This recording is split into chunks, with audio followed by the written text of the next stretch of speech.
like to call this meeting to order. The first order of business is the Pledge of Allegiance. Pledge allegiance to the flag of the United States of America and to the republic for which it stands, one nation, under God, indivisible, with liberty and justice for all.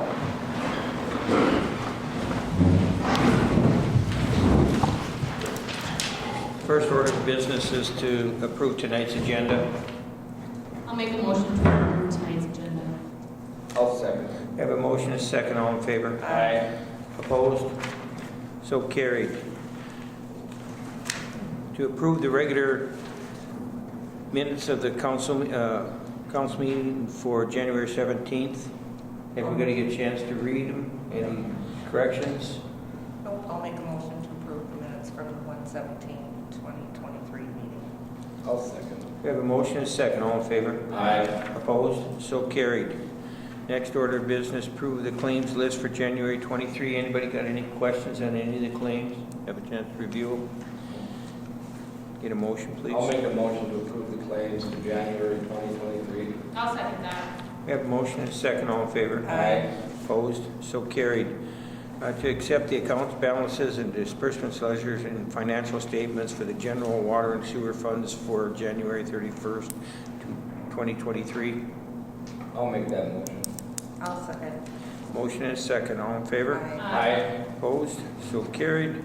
To approve the transfer out of the water and sewer funds of the 2011 general obligation revenue bonds funds to the USDA Rural Development Debt Service Payment. I'll make that motion.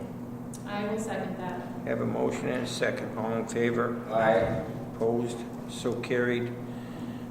To approve the transfer out of the 2021 general obligation street reconstruction fund refunding note to general funds for the First Independent Bank debt service payment. I'll make that motion. I will second that. Have a motion and a second. All in favor? Aye. Opposed? So carried. To accept the monthly donation of $4,000 from the Ranier Rec Club. I'll make that motion to accept. I'll second. Got a motion and a second. All in favor? Aye. Opposed? So carried. I'm glad we do this. I'd love to recognize the Ranier Rec Club for its contributions to the city. So as they make these donations, we're recording them, and appreciate that donation. So thank you. Liquor store operating management report, Jen.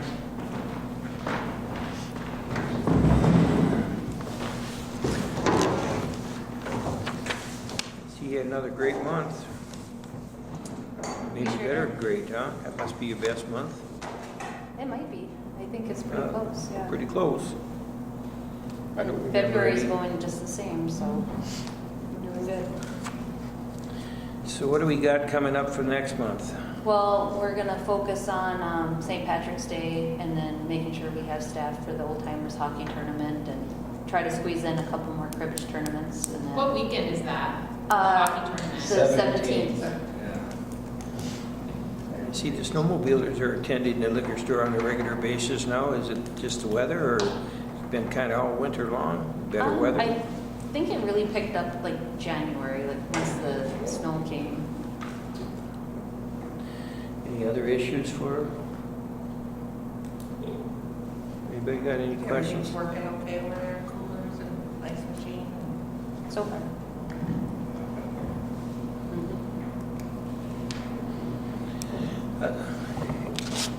Get a recommendation in to accept the statement. I'll make a motion to accept the liquor store statement. I'll second that. We have a motion, a second. All in favor? Aye. Opposed? So carried. Great for keeping up the work there, Jen. I appreciate that. What a way to start a year.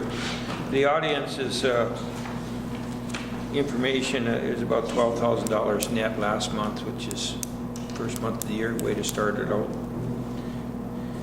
Next, to accept the Talk for Pam. Pam for the sewer district, or the soil and water district.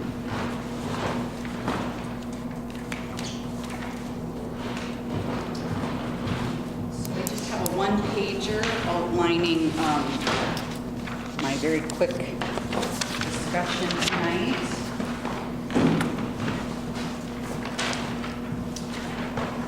As you might remember, I came before the council last summer, fall, to explain that we were applying for a one watershed, one plan. On the back of your one pager is the map of the planning area, which includes the city of Ranier. And at that time, we were asking for a resolution of support from the council and asking for that to identify the level of participation that the council wished to engage. At that time, the council did supply a resolution in support of the planning effort and indicated that your level of support would be on a limited basis. In other words, not signing a memorandum of agreement for the planning effort. It is a short-term planning memorandum, just for the purposes of planning.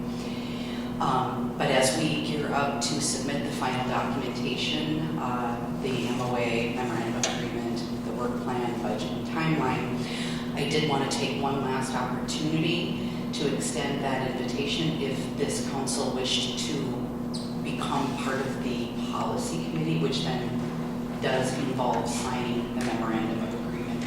It is not required, but I just wanted to extend that invitation. So looking at your one pager, the council would fall currently with your resolution on record under participation option 2. And so that's where you are currently.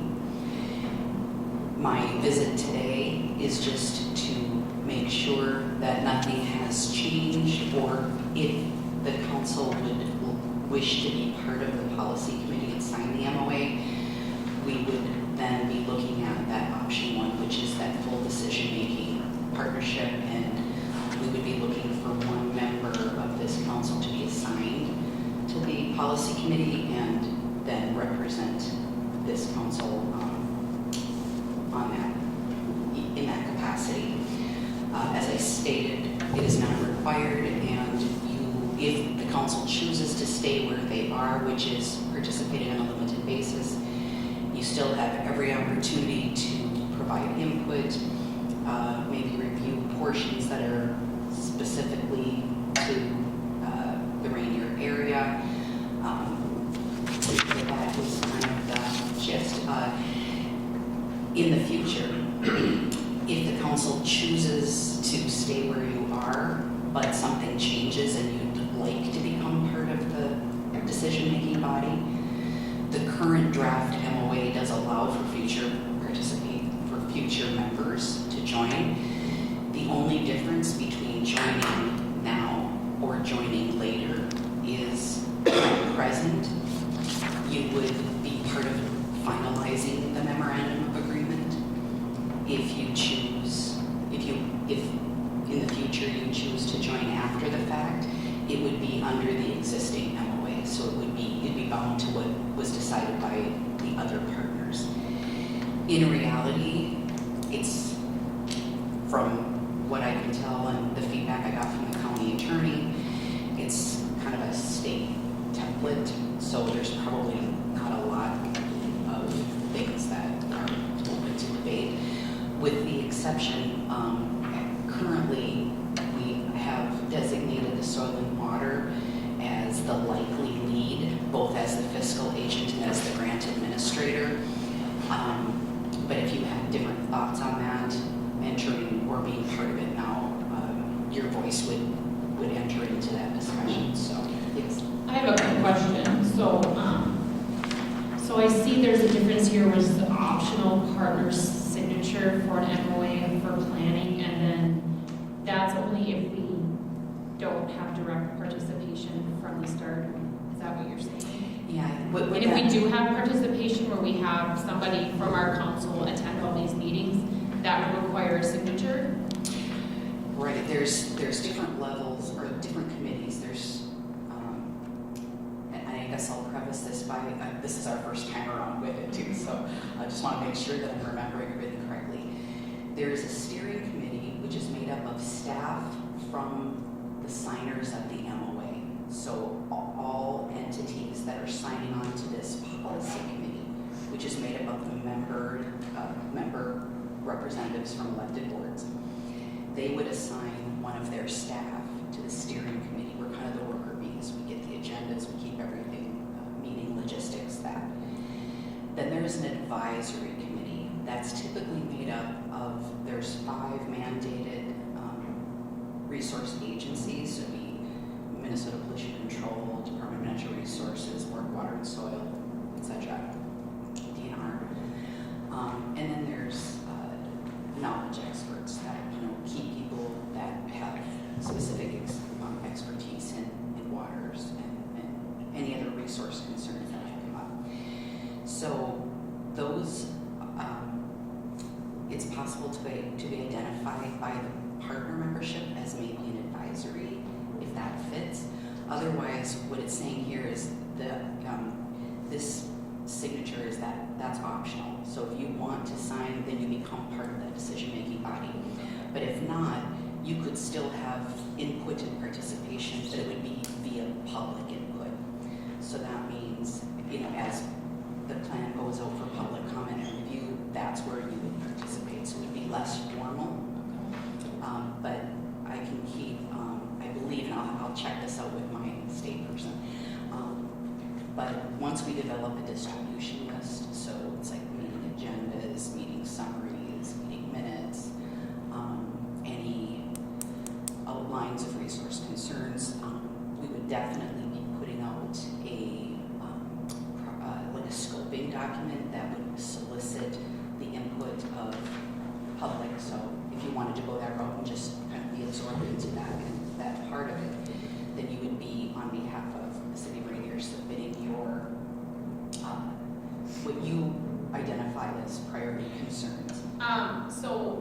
And maybe this is bad of me for not knowing and being ignorant. Again, It's new to new to everybody. So a partner's signature on the MOA, what strings does that come with once that's signed? Does that handcuff the city to any type of legal binding agreement through this whole process, or is this just merely like something that's what's the word I'm looking for? Like it's like a show of good faith in what the process is trying to do for our area, I guess is what I'm trying to do. So at present, and it has only gone to the county attorney, so it has not been presented yet to the policy committee who makes the final okay with it. But the purpose of the MOA is to outline how the policy committee, how the partnership will function during the planning process. What is the length of they're going to form a policy. What is the time frame on the policy? Is it they form a policy and it's good for 5 years, 2 years, 1 year? Just for the planning time frame, which right now, if we can stay on track, the grant ends on June 30, 2025. Yeah, I'm not worried about that. I'm just worried about once they form a policy, how long is that policy in effect? So no later than 6/30 of 2025. It's strictly for the planning process. So it's only in effect while we're creating the plan, then it sunsets. Moving forward, once we get to implementation and we're able to get non-competitive dollars from the state to actually implement what the group decides were important and prioritized projects, any group, then we would go through this process again to say, do you want to be part of a memorandum for implementing these things?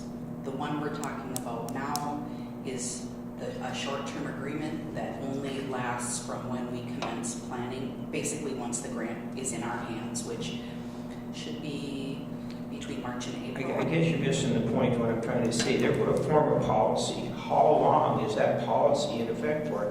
Is it a 10-year policy? This is to form a committee, or isn't that correct? You got a grant to form a committee to develop policy on our watershed. How long is that agreement going to be good for once they form a policy, whatever the policy is? Okay. Is it a 1 year or a 10-year policy? I think I misunderstood. What we're talking about is developing the plan, and the plan is typically a 10-year plan. But whether you adopt the full plan is entirely up to you. So it's a 10-year plan. So The plan is, yes. But this committee, it would be have input into a possible 10-year plan for the watershed district. Is that correct? This committee would formulate what goes into the plan. The partnership for the planning process would sunset after the plan was done. But yes, you're feeding information into a plan that would last 10 years. Okay. Well, that's what I'm saying. I think it's important that we have input into something that's going to affect us for 10 years.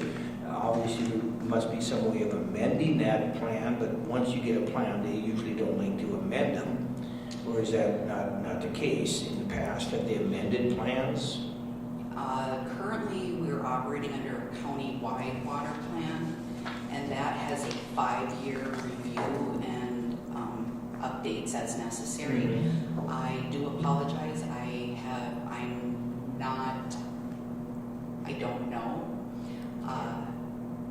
don't know about this one, and I certainly can find out and report. Well, it's important because we have some issues that are coming up with this, the flooding, of course. It has a big effect, and we're trying to get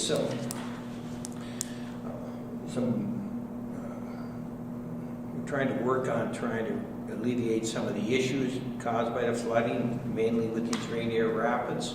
And of course, all that's going to come into effect, and I don't know if it's going to be in the policy. And that's, so we certainly want some input into this. I don't know if it's necessary to be on the committee itself, but like you said, we could participation too, where we have an option to. I exactly don't know what it does, but anytime we're hooking ourselves into something that's 5 to 10 years, we should have some input of what's going on there. So. Yep, and I think hopefully I've laid out the options that were clear. You have opted to participate via your current resolution, so you will be involved. I just wanted to make sure that if anything had changed from last fall to now, where you wanted to be in that policy setting mode, as far as making the decisions for final plan review, the final content, you can absolutely still be involved on any level. So if the council decides to move into option 1, then my recommendation would be to either rescind or amend your previous resolution and just change that final, therefore be it resolved, and change it from unlimited basis to full participation with the MOA. Well, my feeling on this issue is that the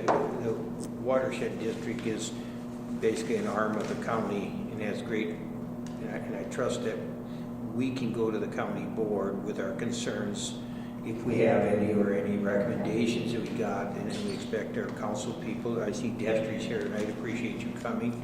And so I think we have an arm of communication available to us if we need input into it or want something changed. Once we see what it'll be up for review. Once you make a policy, it'll be up for review, and I'm sure we'll review it. And if we see something, I think we'll operate in my opinion, I think it'd be just as good to operate through the county. I don't know what the other council people are thinking, but I'll leave that up to you guys. And the planning effort will span approximately a year, maybe a little bit more, with the hope that everything will be finalized. It'll be sent out for a public hearing, it'll go through review and comment. And right now we have a draft finish date of hopefully March 31 of 2025, because the grant ends on June 30 of 2025. But there's a little bit of play in there. So it will happen over the course of a year. So if at any time your desire to elevate that, you certainly can do that at any time. So before I send in the final documents, I just wanted to make sure that I approached the council and made sure that you had one more opportunity. So we could potentially, if I understood what you said earlier, is that we could, even if we participate on a limited basis, one of us from the council are still able to attend advisory policy meetings, or are we not allowed to go to those meetings if we're participating on a limited basis? Yeah, you wouldn't be involved in the policy committee meetings. You could make an argument for the advisory, I believe, and I will double check on that. But there'll be multiple outreach. The whole goal is that this is a whole community input process.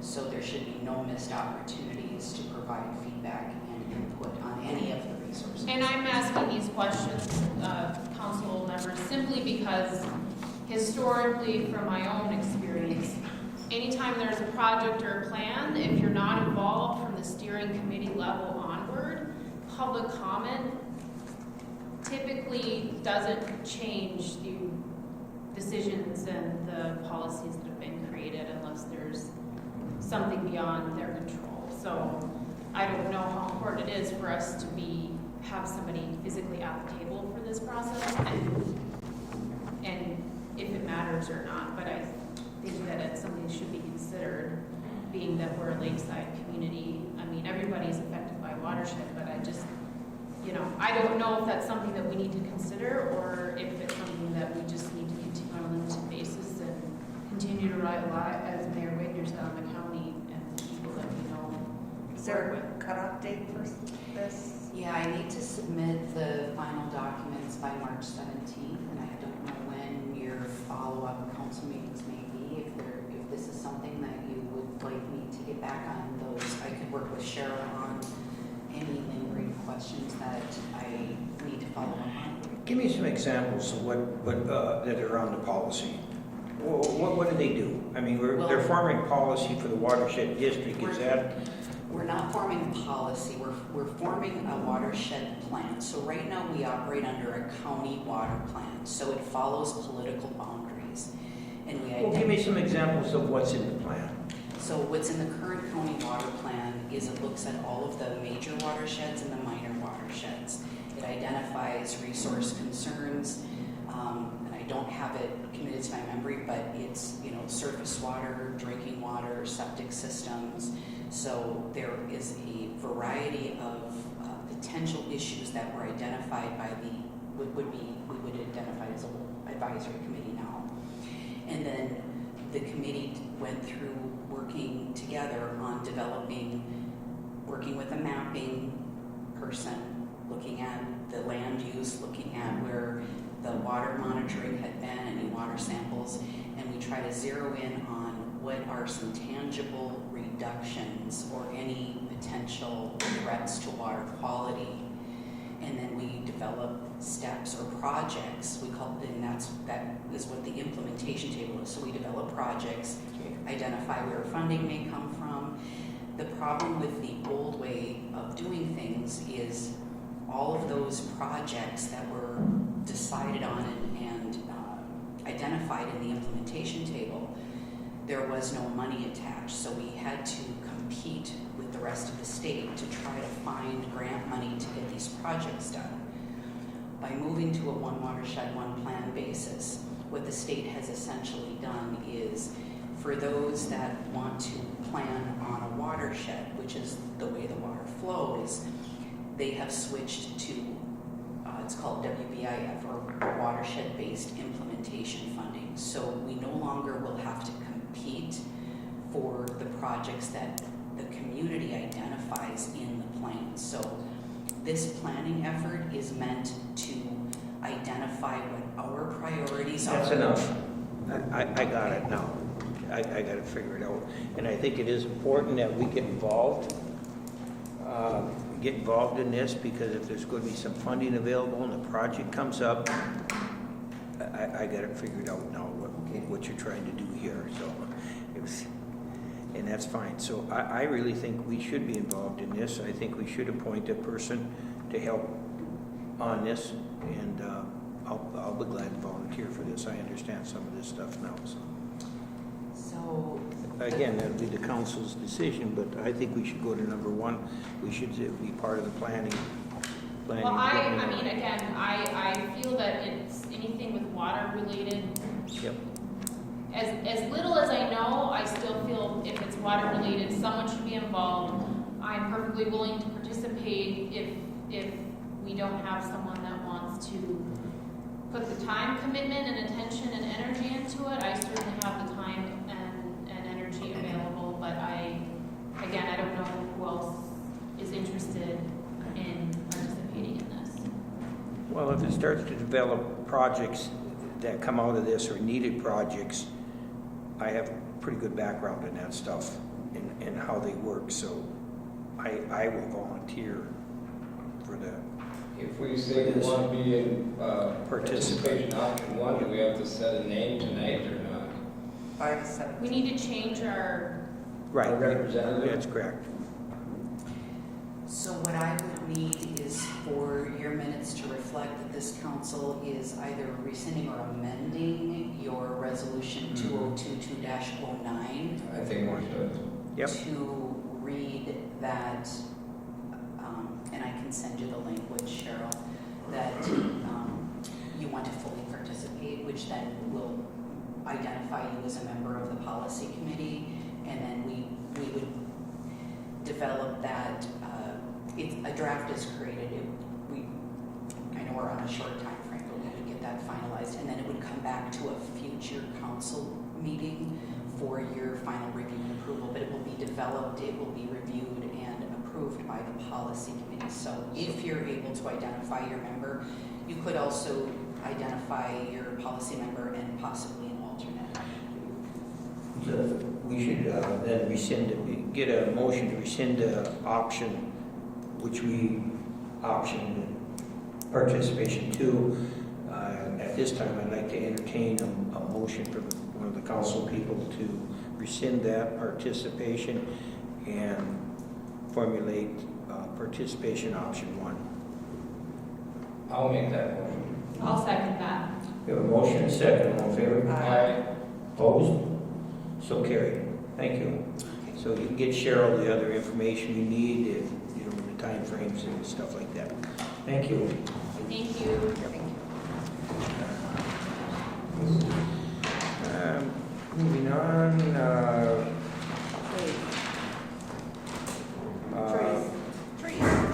trees, the Emerald Ash Borer, James, I'm just here to give an update on the Emerald Ash Borer grant that the city received from the DNR last year. They're well aware of the flood and that we haven't made progress on all the deliverables, but they were understanding. But we did get the tree inventory, which was a key deliverable of the grant, complete. There's the map of the geolocated trees. I gave you a summary of the inventory. Kind of the key statistics that we were looking at were the percentage of ash trees that the city owned. And it's at about 65%, which is under the 10% genus recommendation, or over the 10% genus recommendation of the state. So we can use this data now to develop a tree management plan, explain where the city wants to go, decide species for the replacement trees that the state is going to pay for the planting, and then select some trees for removal. The inventory contractor did indicate some trees that were declining in the park there, so those would be good ones to start with. So there's about 4. Yeah, so that's perfect for this year, but How many? 4 or 5 that are declining in the Okay. park. Yeah. So that's, I think, for this grant, this round of the grant, because this will be probably a reoccurring, I think we asked for like 150,000 originally, and they gave us 20. So I think they've got it set up where it will be a recurring 3-year grant cycle. So I think we need to remove 20 total over the next 3 years. So if we do 4 or 5 this year, we should be good. That sounds fine to me, as long as it's been identified which one. So the city will be responsible for the removal. That was in the grant, and there is money earmarked for the purchase of the stump grinder in that grant. So For the one? they're gonna cost share a stump grinder for the city, Yeah. for the Mhm. ASB or Bobcat. Right. We got. So, and I think we submitted estimates in the grant for that. So that will be, I think, follow-up steps for the city would be the removal. So Bill and Nick will have to cut some trees down. Cheryl, did Nick ever get his tree inspector certification? I don't believe that he has, no. Okay, so I did, and so whatever we decide on removal, I would like to be involved in that process. And wouldn't that be part of what the tree board? Just, That's- we said that somebody from the city would get their certification. Yeah. Does it count for a council member? I think it's fine. Yeah, I don't think they're gonna argue. You might have to go look at the tree first. I would love to do that. And then we'll work with the tree board to create a draft tree management plan based on some templates we found, and then bring it to the council for approval once we've developed it. I got one question about a tree, that willow tree that sits just past the Arden Barnes property that sticks out into the road there. Is that something that's eligible for removal? I don't know. We'd have to see if that's on city property or not. It's on city It property. is, okay. Guaranteed it's on city property. What's wrong with it? What kind? What tree are you talking about? The willow tree that sticks out in the middle of the road by, just past Arden Barnes' house. I mean, that's up to the city. That's not really, Uh-huh. that's up to the city to Yeah, decide. I just what wondering they if want that, to remove. that particular tree it's on city property. Okay. The condition, there's parts of it that has to come out, be coming off and that.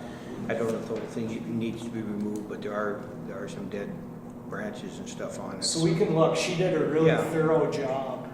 So this is a GIS layer that she created, Mhm. and every one of those tree locations has attributes and comments. Yeah, I'll look at it. So we can go back. I think I printed all the data. So she took every individual tree and made suggestions on pruning or was it declining, Yeah, the health. So Yeah. she was very thorough. yeah, I don't know whether we choose to take it out or anything, but I do know we're always pruning it, there's limbs falling off, things like that, so it's, Yeah, I think as long as it's on city property, it could fall into this program if we have to do something to it. Right, I don't think this would qualify as one of the ash that we need to remove, because the whole point of the grant was reducing the population of ash and then planting other trees. So, Well, define other trees.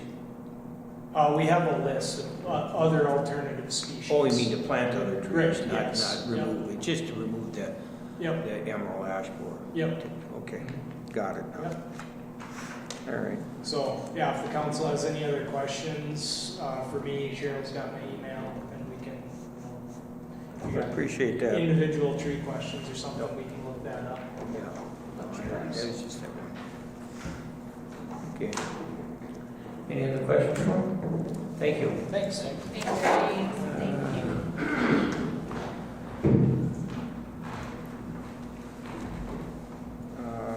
We're discussing developing the city tree management plan. That's something that, we work hand in hand with him on that and basically remove them and plant in. I guess we'll discuss what kind of trees we want to put back in. And Jen, I think you're the lead on that, so, It's the tree, I think the tree board is what will go through and.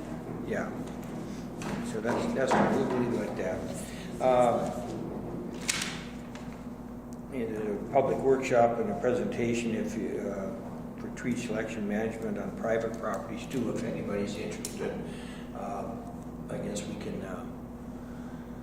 If anybody comes in, I think I'll handle that. If anybody comes in, Cheryl, I think what we'd have to do is just give them James's, or is it, are you going to be the contact person? It's on only this? for public. Are you talking about the grant plantings? No, the workshop, the public workshop, just to, so they can identify trees on their property and that, and, you know, and selection, whether it's dead or whatever, that's- you know. That's something that the Soil and Water Board and the DNR can help. I think we understand the grant pretty good, and we got you to manage that, so we're pretty good on that, so. Okay, moving on. Just a reminder, tomorrow at 4:30, we have the performance reviews for the employees. Okay, and then, beyond that now, that's at 4:30, is a letter of support for the city of Little Fork to develop their ATV campground grant, their grant application. They're right now in the process of developing, I believe they're working with SCH on this to develop a campground on some property, so I think that's a great idea. I know Big Falls had great success with one they got, and I've been involved with several of them in different areas. They seem to be a big hit, and it's RVing is the thing to do right now. And of course, with this ATV trail coming, there's funding, I guess, to bring the new ATV trail up north and hook it all up. So it just seems like a natural. So I'd like to offer support to that. Can we get a motion supporting that? I'll make a motion to support the city of Little Fork for their ATV campground grant. I'll second. We have a motion, a second, all in favor? Aye. Opposed? So carried. Okay, that leads us to open forum. Is there anything else anybody wants to talk about? I got one thing I want to bring up. Tomorrow I'll be receiving a letter from the Ranier Lake Properties owners, basically stating their position with the rail bridge and the permit issues that are looking at, they're looking to do the construction under no permits. And anyway, there's a letter that's going to be drafted, it's being drafted as we speak, and we sent out, and I'm going to forward that on to the, I've already made contact with the Fort Francis mayor. He'd like to see that letter. He certainly had concerns about the flooding, as we do. And then I've talked in depth with Dale Morrison, the manager of the Cooch Band, and they want to get together and discuss, you know, some options we have in regards to the railroad. And also I'm going to be sending a letter on to the Cooch board, and then myself and Craig McKenzie is a board member for the Ranier Lake Property Owners. We'll be presenting, after they get a chance to review the letter, we'll be presenting basically what it says. Hopes are that a coalition will be formed and we can address these issues as a group rather than a small city or an individual. I think there's strength in numbers. Obviously, there may be some other issues that are pertinent to the city of Fort Francis or the Cooch Band or the county that are different than ours. So getting together, we'll be able to present our options to all the parties associated as far as getting some satisfaction and maybe getting some on the permit issue and how that water restriction is going to be addressed. And just letting you know, I'm going to be pushing that out there in the next few days. So that leaves it open to the public. Is there anybody with anything going on out there? Want to hear? John? Has there been any talk with CN about repairing the former Seven Oaks Park, making that usable? I think Cheryl can answer that. We've sent letters, but go ahead, Cheryl. It's been a little bit, John, but we have had correspondence with CN, and they have promised to plant trees and the like. We need to get the ramp fixed that was damaged by Braun Intertech for another CN project, so it'll kind of all be going on at the same time this year, I suppose. Right. I heard today or yesterday that CN hasn't even talked to Fort Francis about a bridge. They said that's 4 or 5 years out. So they aren't even, there's not much planning. Well, they're really pretty tight-lipped, John, as you know, so it don't surprise me that they haven't talked to Fort Francis, but from what we heard, it isn't 4 or 5 years out, and they are continuing doing work in that. So I want to thank Destry for showing up. Destry is going to be our new representative with the county, and I don't know if you're aware of some of the issues we have, Destry, but we did have some issues with the CN. They trespassed and cut a bunch of our trees out of our park. They also damaged a brand-new boat landing, and we're working through the insurance companies and directly with them trying to get some resolve to those issues. And obviously this flooding issue is going to be real apparent, and we have a number of issues out there, and we certainly going to need your help to get some of these things through. In the past, Wade's been pretty involved with us and helped us secure different projects and been a real champion for us. So hopefully you continue in the same way. I feel you will, and I appreciate you coming. Is there anything else out there for anybody? Motion to adjourn. I'll second that. We have a motion, a second, all in favor? Aye. Opposed? So carried. Thank you.